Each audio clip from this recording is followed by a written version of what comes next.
एक समय की बात है जब भगवान नारायण ने देवी लक्ष्मी से कहा, देखो लक्ष्मी, धरती पर लोगों में कितनी भक्ति बढ़ गई है। हर जगह नारायण नारायण की ध्वनि गूंज रही है। इस पर लक्ष्मी जी ने हंसते हुए उत्तर दिया, ओह प्रभु, यह भक्ति आपको पाने के लिए नहीं, मुझे धन की देवी को पाने के लिए बढ़ी है। नारायण ने अचरज से पूछा, लेकिन लोग तो लक्ष्मी लक्ष्मी नहीं कहते। लक्ष्मी जी ने प्रत्युत्तर दिया, अगर आपको विश्वास नहीं होता तो चलिए इसकी परीक्षा कर लेते हैं। इस पर नारायण एक गांव में ब्राह्मण का रूप धारण कर पहुंचे और एक घर के द्वार पर दस्तक दी।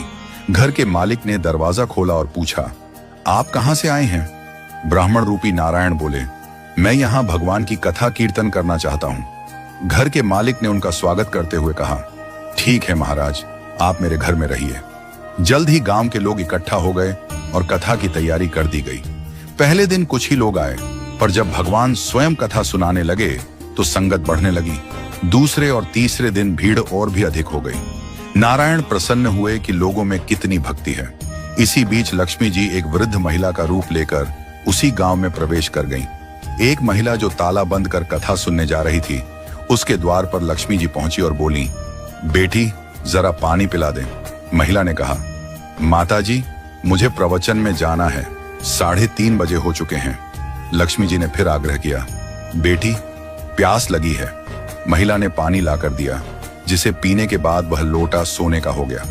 यह देखकर वह महिला अचंभित हो गई और लक्ष्मी जी को भोजन कराने का आग्रह करने लगी, परंतु लक्ष्मी जी ने मना कर दिया और कहा कि वह अब जा रही हैं। इस घटना के बाद पूरे गांव में खबर फैल गई। अगले दिन कथा में लोगों की संख्या घट गई। नारायण ने कारण पूछा तो किसी ने बताया, एक चमत्कारिक माताजी आई हैं, जिनके आशीर्वाद से घरेलू सामान सोने का हो जाता है। यह सुनकर यजमान सेठ जी भी कथा से उठकर लक्ष्मी जी के पास पहुंच गए। उन्होंने लक्ष्मी जी से कहा, मैं आपको अपने घर ठहराना चाहता हूं। लक्ष्मी जी ने कहा, जब तक यहां संत हैं मैं नहीं ठहर सकती।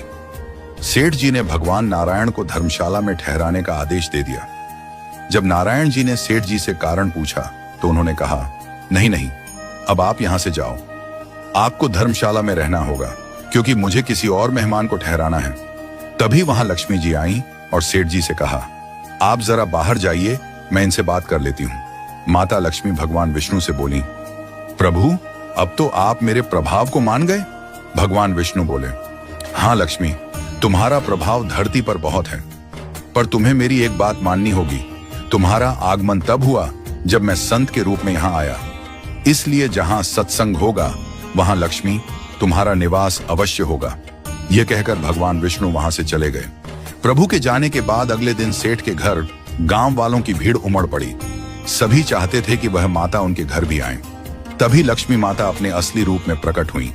लक्ष्मी माता ने सेठ और सभी गांव वालों से कहा, अब मैं भी जा रही हूं। सभी कहने लगे, माता ऐसा क्यों?